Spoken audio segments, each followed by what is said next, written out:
Hey everybody, I hope you're all doing well. It's October 11th, 2013, I think, something like that. It's a day of revelations, I guess, for me.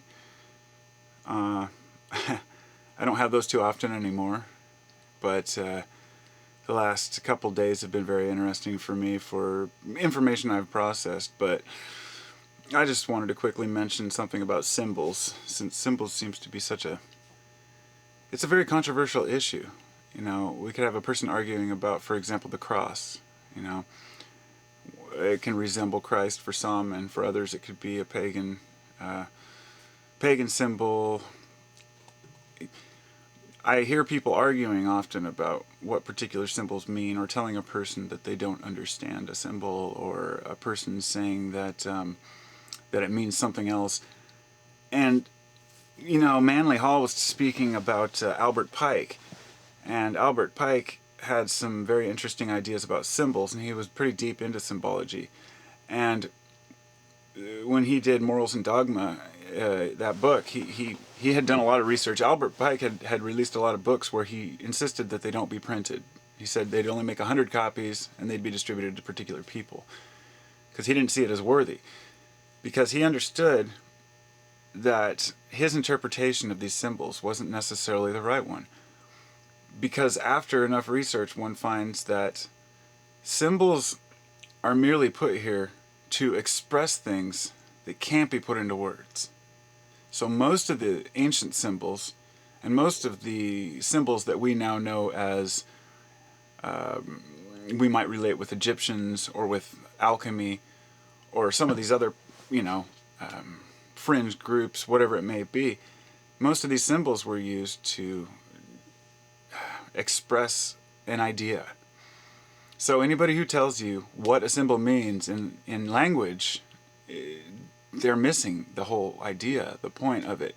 The symbols, some symbols are meant to cross many language barriers, and they do stand for a particular thing, or subject, or idea. But since those ideas can be interpreted by each person differently, ultimately that's all a symbol is an idea. And I urge anybody who's interested remotely in symbols to get a book and to look into it, and look at it with your baby eyes. Don't go in there and start reading what everything means, because if you're a virgin to this, so to speak, you have an upper hand. You have one up on everybody else that is involved in symbology, because you can look at the symbol, see what the symbol does for you.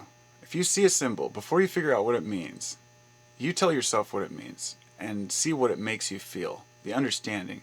For example, even something like a wheel. Or somebody I saw the other day that had the tattoo of the serpent eating its tail, and he asked me, "Hey, do you know what this means?" It's like, I said, "Yeah, I know what it means to me." You know, it's like the phoenix. You know, the snake eating its tail, serpent and tail, phoenix, death and rebirth. But it's not just death and rebirth of humans or even of souls. It's the idea that everything consumes itself. But it's even more than that, because it can't be expressed. If it was everything consumes itself, it could be so expressed. But we don't understand the process, so we used a symbol to explain that process. So, next time you see a symbol that you want to know what it means, before you go looking it up, see what it means to you, and